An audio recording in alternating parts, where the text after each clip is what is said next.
Here, the head coach of the Cavaliers, Dane, Damron. Coach, got an opening night win a week ago up at Glenville State. Started off a little slow and then came on with a big second quarter.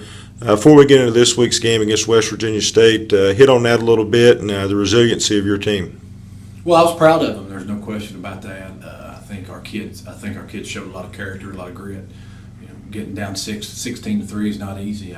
I've had two opening games here, and we fumbled our first snap each time of the two games. So I think next year we're going to take a knee on our first snap. But it was good. Our defense kept us in the game. It could have got a lot worse, but the defense did a great job keeping us in the game. And so after that, we were able to find some things that we could exploit offensively, and we hit some big plays on them. The defense stood firm, gave up some big plays that that we hope that we can get corrected. But it was a typical first game, and we're the only sport in the country that doesn't get a scrimmage game. So you have to go into that first game. You never know what you're going to get. So I was proud of the way our kids hung in there and battled and hung together. We're 1-0 and now on to West Virginia State.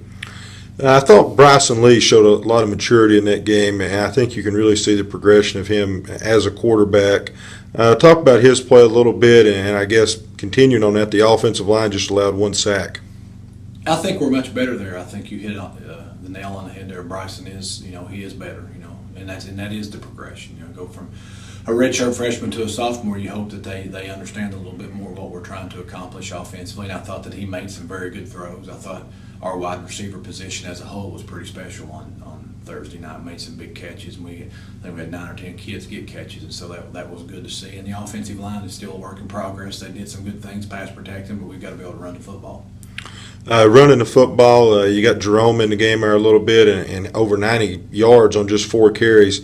Touch a little bit on his athleticism and that diversity that brings your offense. I thought he came in and gave us a spark. 4 carries for 90 yards, that's a pretty good day. And, we probably ought to let him run the ball a little bit more. But, he has to understand that, where he is in his development right now. He's a package kind of guy where we're going to try to do some stuff with him every game.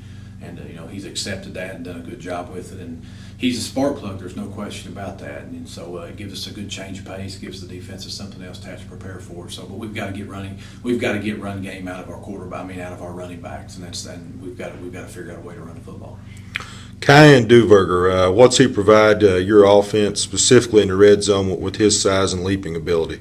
Well, he's got such good hands. It doesn't matter if you're 6'5" and can jump if you can't catch the ball. He does a good job of going up high point in football, and he likes to do that. And so he's definitely a weapon down there, and one that we've got to try to find ways to get the football to. I don't think you can rely on just always throwing it up to him. I mean, if we could, we'd just do that every play. But he gives us a weapon down there. There's no question. But he's developing more for his package that we can do with him. Defensively, I felt like Cargbo picked off where he left off last year. 9 tackles, 7 of those solo, got an interception. And then Gio, 2.5 tackles for loss and had a sack there in opener. Yeah, Ed is Ed. He's our defensive leader, no doubt about that. He's our team leader. And, the amount of juice that he brings and, and the tempo that he plays with, our whole team feeds off of that. So we've got to continue to have him play big for us. And Dylan Giovine really stepped up for us, and he had a great spring. He's had a good camp, and again a good game 1. So we've got to get better. They're definitely going to have their work cut out for them Thursday night. Switching gears to Thursday, you probably feel like you spent 6 months getting ready for Glenville. Now you finally get in a routine where a week-by-week basis. Your overall impressions of West Virginia State, who like you, come into this game 1-0. Very good football team. I think Coach Pennington has done a good job with them.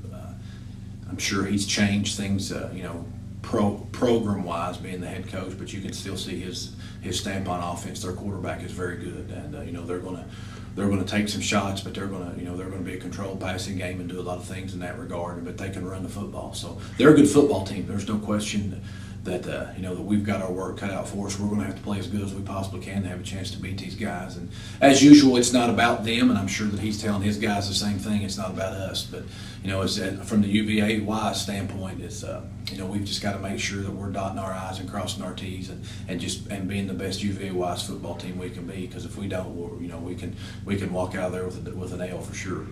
Home opener, Coach, under the lights on Thursday. How much is it to have a good home field advantage here at Carl Smith Stadium Thursday night? Well, it would mean a whole lot. I would love to see our students come out.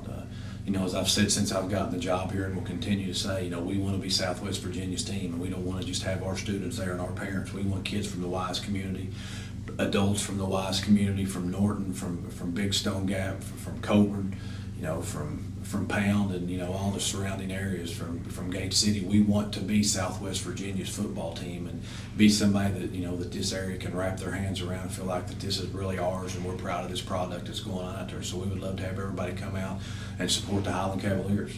Kickoff 7 o'clock Thursday from Carl Smith Stadium. If you can't make it, you can listen live on the Wolf 92.1 FM or watch it online at UVA Wise Cavs. Good luck, Coach. Thanks, Darryl.